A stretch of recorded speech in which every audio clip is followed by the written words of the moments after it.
مرحبا بكم في قناتكم دابا سبورتس. أولاً، أهنئكم على هذا المشوار الاستثنائي في نسخة كأس العالم. لكن ما الذي افتقده المنتخب اليوم؟ لقد شاهدنا فريقاً لم يمتلك الشراسة الكافية لحسم المباراة وتحقيق الفوز. ما الذي كان ينقصكم لمواجهة المنتخب الفرنسي، وربما لتجاوز تلك العقدة التي تربطكم بهذه المواجهات؟ مساء الخير، شكرا لكم على كلماتكم بشأن مشوارنا في البطولة، لكن من الواضح أننا نشعر بخيبة أمل كبيرة، لأن رحلتنا توقفت هنا بينما كنا نطمح إلى مواصلة المشوار. كان الشوط الأول صعبا للغاية، لأن المنتخب الفرنسي قدم أداء مميزا بالكرة. لقد سببوا لنا الكثير من المشاكل، خاصة عبر الأطراف، بفضل تحركات لاعبيهم ودخولهم إلى العمق، إلى جانب المثلثات الهجومية والتمريرات التي مكنتهم من إيجاد حلول في وسط الملعب. أما عندما كنا نستحوذ على الكرة فلم نكن فعالين بما يكفي في التحولات الهجومية، وكنا بحاجة إلى مزيد من التحركات والجري لفتح المساحات وإجبار المنافس على التراجع. لذلك لعب المنتخب الفرنسي في منطقة راحة، وشعرت أيضا بأن لاعبين كانوا يبحثون عن أنفاسهم خلال الشوط الأول. كنت أفكر في إجراء بعض التغييرات بين الشوطين، لكن بعد الحديث مع اللاعبين شعرت أنهم أصبحوا في حالة أفضل، وأنهم قادرون على بذل المزيد من الجهد. وفي الشوط الثاني أعتقد أننا قدمنا بداية أفضل، حيث لعبنا بعمق أكبر وتحركنا بصورة أفضل، وأصبحنا نسيطر على الكرة بشكل أكبر. لكن يجب أيضا الاعتراف بأننا واجهنا منتخبا قويا جدا، يضم لاعبين يمتلكون جودة عالية. أما الهدف فمن الصحيح أنهم كانوا قادرين على التسجيل قبل ذلك بعدما صنعوا عدة فرص، لكن الهدف جاء في لحظة اعتقد فيها بعض لاعبين بوجود لمسة يد فتوقفوا عن اللعب، وهو أمر مؤسف. بعد ذلك جاءت اللقطة الفردية الرائعة من كيليان مبابي. كنا نرغب في الصمود لفترة أطول دون استقبال هدف، لمعرفة كيف سيتعامل المنتخب الفرنسي مع مجريات المباراة. لكن يجب الاعتراف بأنهم صنعوا الفرص الأخطر، وكانوا مميزين أيضا في التحولات الهجومية. أما نحن فافتقدنا للأفكار وللحيوية البدنية التي كانت ستسمح لنا بتقديم أداء أفضل بالكرة. في النهاية علينا تقبل النتيجة. مساء الخير مدرب، معكم نصري دي نصري من قناة كانال بلس.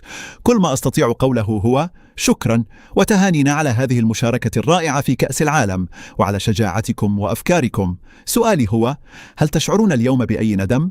هل تندمون على عدم امتلاك دكة بدلاء أكثر عمقا؟ وهل كان لغياب مدافعكم الأساسي وأفضل لاعب في الفريق بسبب الإصابة تأثير كبير؟ وهل تندمون على عدم بدء المباراة بأسلوب هجومي منذ البداية؟ شكرا مقدما على إجابتكم، وشكرا على هذه البطولة الرائعة. شكرا جزيلا. فيما يتعلق بنوايانا، صدقوني كنا نرغب فعلا في تقديم أداء أفضل بالكرة، وكما قلت سابقا أنا لا أجهز فريقي للدفاع المتأخر أو للدفاع المتقدم بشكل ثابت، بل لدينا طريقة للضغط عندما نتمركز في الخلف، وطريقة أخرى عندما نضغط في الأمام، وكل ذلك يعتمد على ظروف المباراة وسيناريو اللقاء وحالة الفريق خلال المواجهة. لقد شعرنا بأننا لم نكن قادرين على الخروج بالكرة بالشكل المطلوب أو الضغط في مناطق متقدمة، ومع ذلك لم تكن لدي أي مشكلة في التراجع للدفاع، بشرط أن نقوم بذلك بطريقة جيدة. وفي بداية الشوط الثاني خلال أول 10 أو 15 دقيقة كنا أفضل بكثير في التنظيم الدفاعي داخل الكتلة المتأخرة. أما بالنسبة للاعبين المصابين فلن أتوقف كثيرا عند هذا الأمر. هذه أمور تحدث مع جميع المنتخبات، فليس جميع اللاعبين قادرين على خوض كل المباريات. لدينا منتخب شاب، ونعلم أننا ما زلنا في طور التطور وسنواصل النمو. نملك الكثير من المواهب، والدقائق التي حصل عليها بعض اللاعبين خلال هذه البطولة ستساعدهم على اكتساب الخبرة والتطور مستقبلا. لن نبدأ في البحث عن الأعذار، فعندما نستدعي 26 لاعبا فهذا لأننا نعلم أننا سنحتاج إليهم جميعا، فالمباريات لا تلعب ب11 لاعبا فقط. كما قلت لعبنا أمام منتخب قوي جدا. أما الندم فقد تحدثت عنه مع اللاعبين، لكن من الصعب جدا خصوصا بعد نهاية المباراة مباشرة أن تتحدث عن الندم بعد مشوار كهذا وصلنا فيه إلى ربع النهائي بينما قدم اللاعبون كل ما لديهم. لقد شعرت فعلا بأن الجميع بذل أقصى ما لديه. صحيح أننا كنا نطمح إلى تقديم أداء أفضل بالكرة، وكان ذلك جزءا من خطتنا، لكن يجب أيضا الاعتراف بأن المنتخب الفرنسي قدم مباراة كبيرة. مساء الخير مدرب. أولاً، شكراً جزيلاً لكم على كل لحظات الفرح التي منحتمونا إياها خلال هذه النسخة من كأس العالم. سؤالي يتعلق بالمستقبل. ما هي طموحاتكم في الاستحقاقات المقبلة وبشكل خاص في كأس العالم 2030؟ لكن قبل الحديث عن كأس العالم 2030 هناك كأس إفريقيا وتسبقها التصفيات المؤهلة إليها.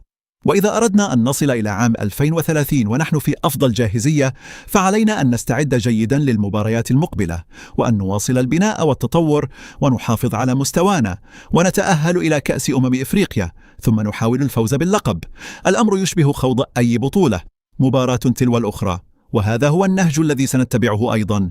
نحن نعلم أننا نمتلك لاعبين شباباً وخزاناً كبيراً من المواهب، ولدينا اتحاد قوي، كما أن جلالة الملك يستثمر بشكل كبير في تطوير كرة القدم، وهو ما ساهم في وصولنا اليوم إلى الدور ربع النهائي من كأس العالم. لدينا كل المقومات اللازمة للنجاح، لذلك لا ينبغي أن نصاب بالذعر، بل علينا أن نراجع أنفسنا ونعرف ما الذي يمكن تحسينه، ثم نمضي قدماً. مساء الخير مدرب. سأطرح سؤالي باللغة الإنجليزية. أنا هريثاً أتاريان من ميديا ماركت سبورت.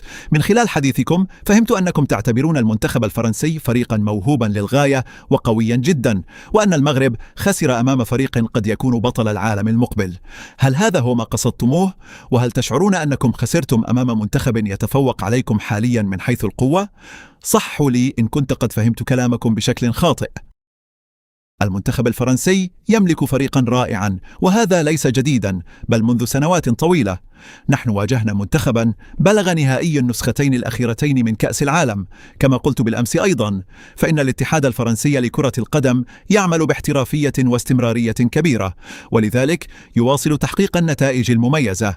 وأعتقد أنهم ربما لم يمتلكوا من قبل هذا الكم من المواهب. وليس الأمر متعلقاً بالموهبة فقط، بل أيضاً باللاعبين الذين يبذلون جهداً كبيراً داخل الملعب ويضحون من أجل الفريق، وهذا ما يصنع الفارق.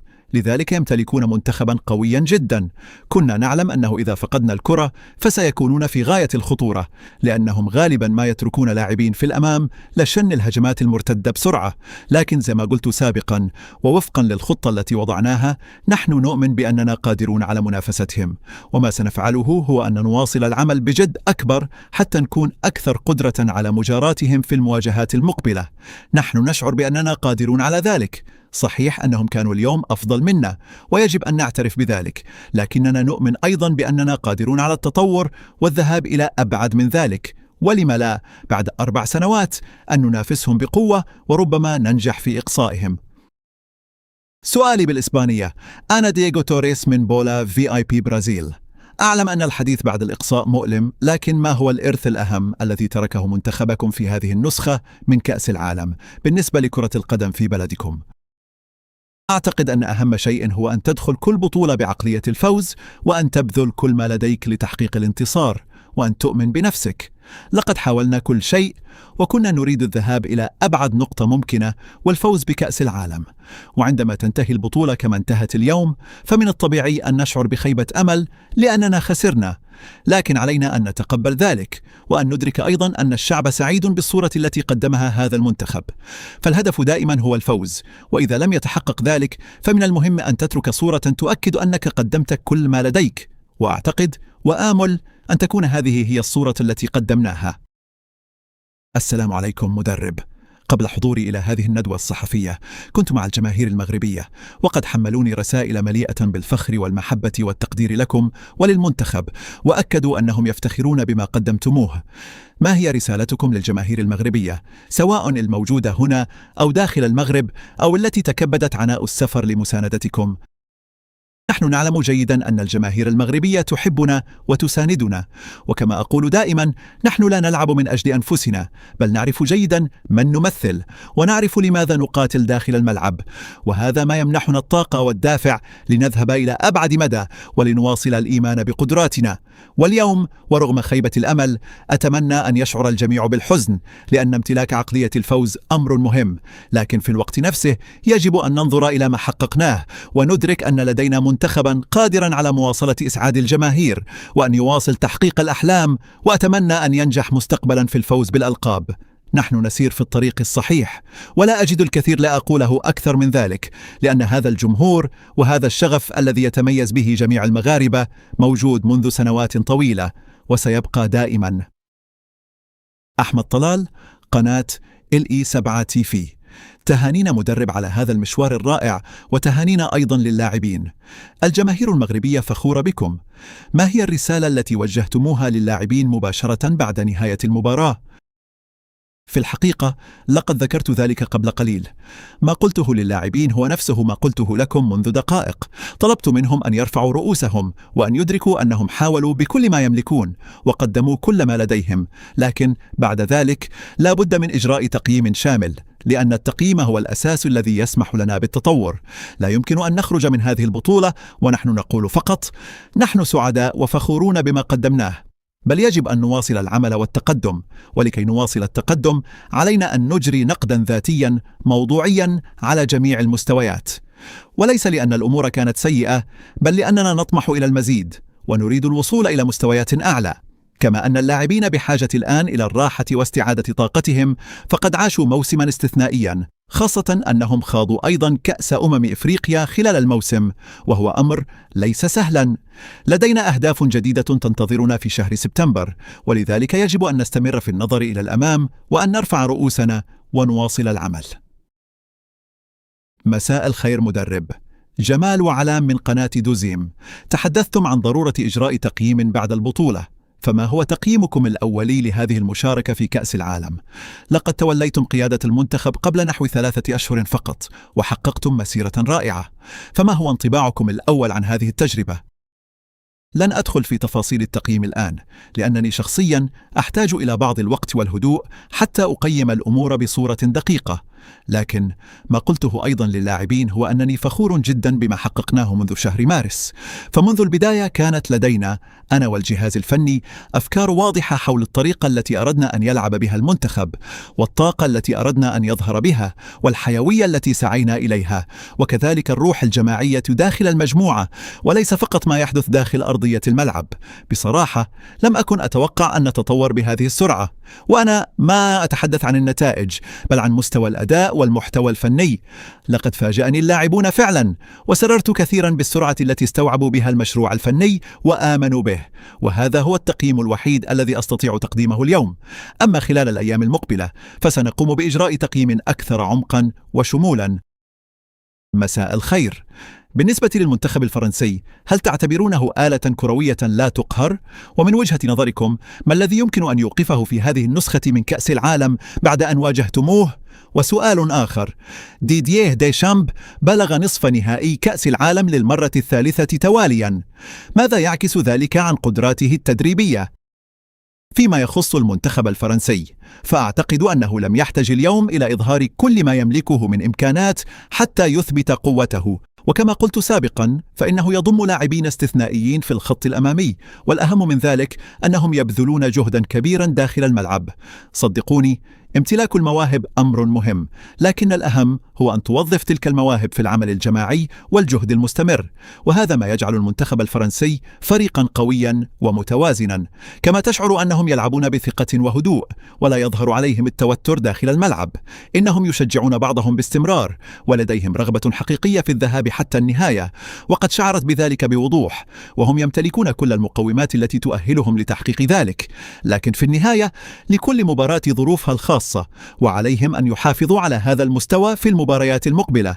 في نصف النهائي سيواجهون منافسا قويا، سواء كان إسبانيا أو بلجيكا، وبصراحة أتمنى أن تكون بلجيكا. في جميع الأحوال ستكون مباراة مختلفة، وسيحتاجون إلى البقاء في قمة تركيزهم. أما بالنسبة لديديه ديشامب فقد كان من دواعي فخري في أول مشاركة لي في كأس العالم كمدرب أن أواجه مدربين بحجم كارلو أنشيلوتي وديديه ديشامب. إنهما يمثلان قدوة كبيرة بالنسبة لي، فهما مدربان يمتلكان شخصية قوية، ويتميزان بقدرات عالية في إدارة المجموعة، ويعرفان جيدا كيف يتعاملان مع نجوم الفريق ويحافظان على توازن غرفة الملابس. لقد تمنيت له التوفيق فيما تبقى من البطولة، فأنا أتابعه منذ سنوات طويلة حتى عندما كان لاعبا، وأتمنى له كل النجاح في المستقبل، لكن ليس إذا واجه بلجيكا. لورانس كول من جنوب إفريقيا، وسأطرح سؤالي باللغة الإنجليزية. لقد فزتم قبل أشهر قليلة بكأس العالم تحت 20 سنة مع المغرب، ومن المعروف أن المنتخبات الإفريقية تحقق نتائج جيدة في بطولات الفئات السنية، لكن المغرب يبقى المنتخب الإفريقي الوحيد الذي بلغ نصف نهائي كأس العالم للكبار. برأيكم، ما الذي يختلف في كرة القدم على مستوى المنتخبات الأولى مقارنة بالفئات السنية؟ ولماذا لا تزال المنتخبات الإفريقية عاجزة عن تجاوز هذا الحاجز والمنافسة بجدية على لقب كأس العالم؟ بطبيعة الحال، كأس إفريقيا ليست كأس العالم، وكذلك بطولة أوروبا ليست كأس العالم، وكوبا أمريكا أيضا ليست كأس العالم.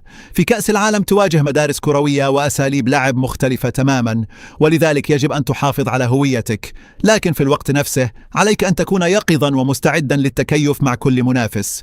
فعندما لا تكون معتادا على مواجهة بعض أساليب اللعب، وإذا لم تكن مستعدا لها بالشكل الكافي، فقد تخرج من البطولة بسرعة، وقد شاهدنا ذلك مع العديد من المنتخبات في هذه النسخة. لذلك فإن كأس العالم تتطلب مستوى أعلى من التركيز وقدرة أكبر على التكيف مع الظروف المختلفة. وبالنسبة لنا كجهاز فني، فإننا نتعلم الكثير من هذه التجربة، لأننا نواجه منتخبات استثنائية ومدربين من أعلى مستوى، لكل منهم أسلوبه وأفكاره الخاصة، وهذا يجعلنا نكتسب خبرة أكبر ويجعلنا أقوى وأكثر تطورا للمستقبل. لا تنسوا وضع إعجاب للفيديو والاشتراك ليصلكم كل جديد.